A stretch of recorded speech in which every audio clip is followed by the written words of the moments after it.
தரிசனம் பெறுதல் வேண்டின் நம் கற்பக பெருமான் உச்சந்தலையில் குருவின் தரிசனம் பெறுதல் வேண்டின் நம் கற்பக பெருமான் உச்சந்தலையில் ஆலமர் செல்வன் அவனது பார்வை தடைகளை நீக்கி வளம் பெருக்கும் நம் கணபதி சிரத்தை காண்கிற மங்கையர் மாங்கல்ய பலமே திடமாகும்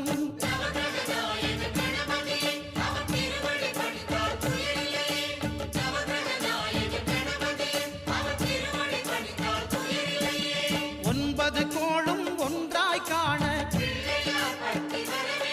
அங்கு கற்பகம் என்று